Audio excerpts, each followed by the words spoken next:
Hello and welcome to Anita Horry Academy, where we're discussing all things Pilates. And in this week's video, we're discussing a very important element of owning a Pilates studio, and that is employing our staff. How do we hire our team? Who do we look for? And what do we look for? If we haven't worked together before, my name is Anita Horry. I am second generation Pilates teacher, teacher trainer and Pilates business coach for those amazing Pilates teachers who want to change this world and making it a better place by serving others and serving in a beautiful community. So in this week's video, we are looking at what support system do we need, and that is having the right team.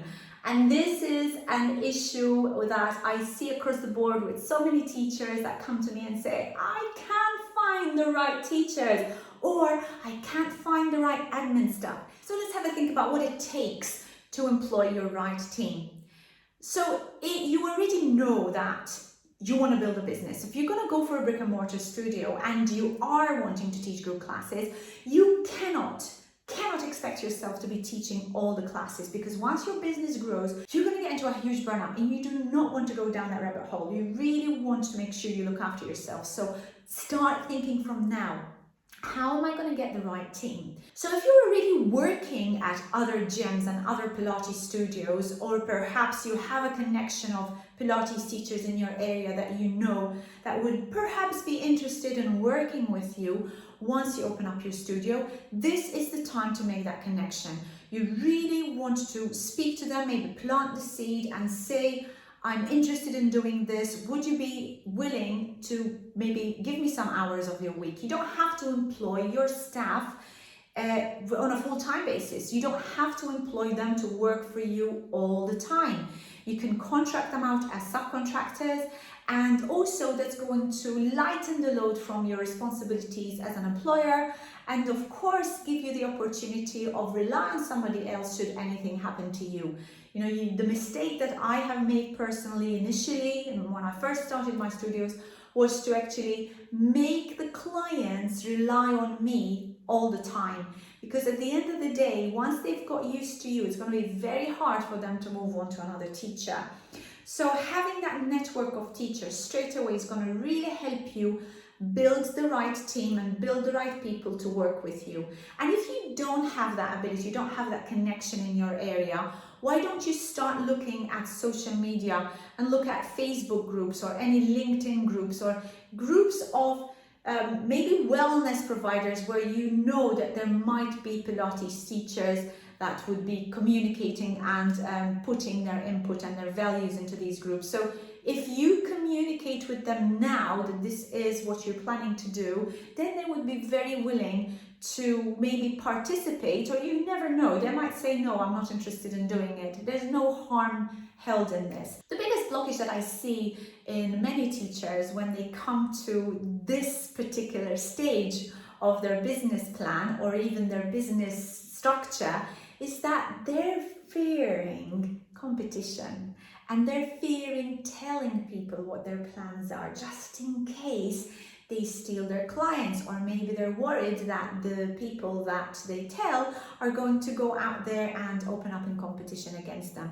Guys, I'm a believer that there is enough in this universe. I'm a believer of abundance, and there's enough in this universe to help us all earn a decent living and to be successful. You know, not every Pilates teacher wants to run a Pilates studio, so you might be missing out on opportunities on having amazing Pilates teachers working for you because you haven't approached them before you've started the business.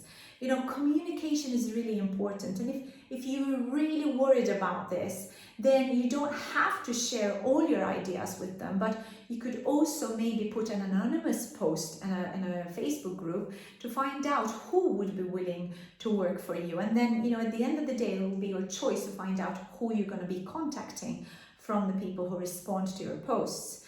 So that's one way to reach out to Pilates teachers. But let's say there's absolutely no way you're going to do that, or there's nobody in the area. What's your next step? You are in your planning stage. The next step is going to be start looking at teacher training programs that are going to be suitable for you, and they're going to work with the way that you teach. Now, there's tons of Pilates teacher training programs out there, and there's also a lot cropping up online. I'm not going to be discussing about who you should be choosing, how you should be choosing your teacher training programs. So if you are interested in looking at how to maybe look for the best teacher training program that would align with your vision and with the way that you want to run your business, I would suggest that you look at this series of videos that are going to talk about how to find the best teacher training program. If you want to go back to your own teacher training program and find out if you could maybe subsidize somebody to work for you while they're doing their teacher training, and that could be a win-win situation for both you, for the teacher training provider, and also for your student. So there you go, you've got a situation, you're creating a solution for a problem that you might fear will exist in the future, but because you're being proactive, you're tackling it, and it's already there in the pipeline. At any point in time you might need it. Now, if your plans are to run a large brick and mortar studio, one huge tip that I offer you is to go for an admin person straight away. Do not make the mistake of wearing so many hats as a Pilates teacher, Pilates studio owner, bookkeeper, social media strategist, marketing, because it's going to really overwhelm you, it's going to drive you nuts, and you're not going to have that exponential success in your business that you'd like to see. So this is something that I always encourage my students to do. I always say you've got to go for shedding as much as you can out of your day, because you want to focus on one big thing, and that is growing your business. Yes, it's great to be teaching clients, because at the end of the day, if you love and you have a passion for teaching people, then you should still continue to teach at your studio, but get your support system now. So get your admin person, get your studio manager straight away. Maybe your studio manager can do two roles, maybe they can be a teacher and they can be a studio manager, but make sure that you just release any responsibilities from your plate as quickly, as early as possible into the process.